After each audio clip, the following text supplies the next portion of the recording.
शिवसेनेचा आज 58वा वर्धापन दिन। शिंदेंच्या शिवसेनेचा वर्धापन दिन मुंबईत वरळी डोम इथं, तर ठाकरेंच्या शिवसेनेचा वर्धापन दिन षण्मुखानंद सभागृहात होणार।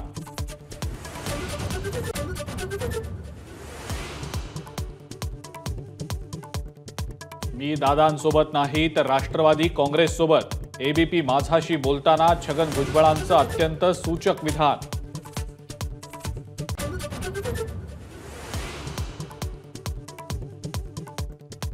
कोणत्याही पक्षात जाणार नाही, कोणत्याही नेत्याला भेटलेलो नाही। नाराजीच्या चर्चेवर छगन भुजबळांची एबीपी माझाला एक्सक्लुझिव्ह प्रतिक्रिया।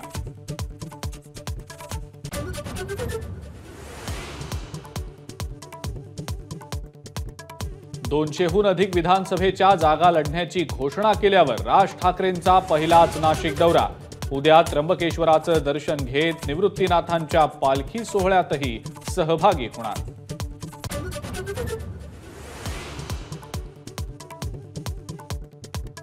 ओबीसी नेते लक्ष्मण हाकेंच्या आंदोलनाचा आजचा 7वा दिवस।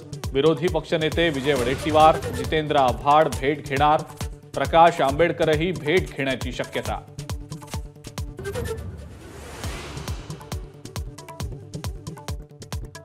देवेंद्र फडणवीसच महाराष्ट्राचे उपमुख्यमंत्री राहणार, पियुष गोयल यांची माहिती।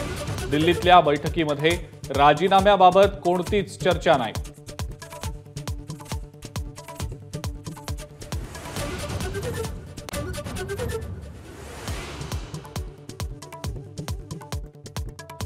पंतप्रधान नरेंद्र मोदींच्या अध्यक्षतेखाली आज केंद्रीय मंत्रिमंडळाची बैठक। रब्बी हंगामासाठी हमीभाव वाढवण्याच्या निर्णयाची शक्यता।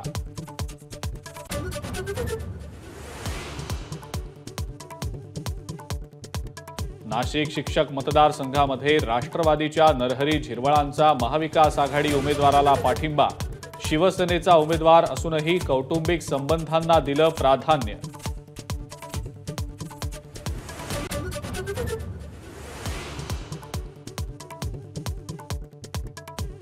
राज्यामध्ये आजपासून पोलीस भरतीला सुरुवात। 17,000 जागांसाठी तब्बल 17 लाख अर्ज। 40% उमेदवार उच्च शिक्षित।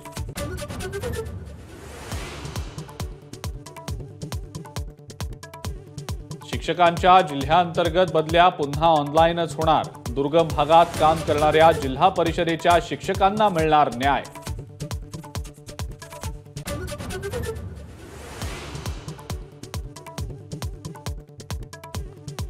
बुलढाणा आणि वाशिम जिल्ह्यामध्ये पावसाची दडी।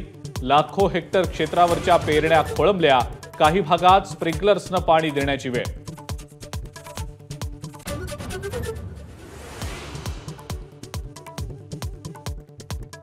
आरटीई प्रवेशांबाबत माहिती देण्यास शाळांची टाळाटाळ। राज्य सरकारची हायकोर्टात माहिती। योग्य ती माहिती सादर करण्याचे कोर्टाचे शाळांना निर्देश।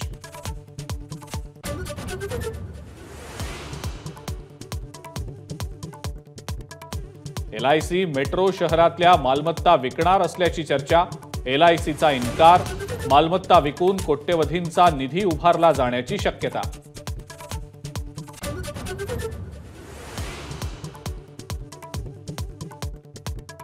बिहारच्या नालंदा विद्यापीठाच्या नव्या कॅम्पसचं आज पंतप्रधानांच्या हस्ते उद्घाटन। पुरातन नालंदा विद्यापीठाच्या अवशेषांनाही पंतप्रधान मोदी भेट देणार।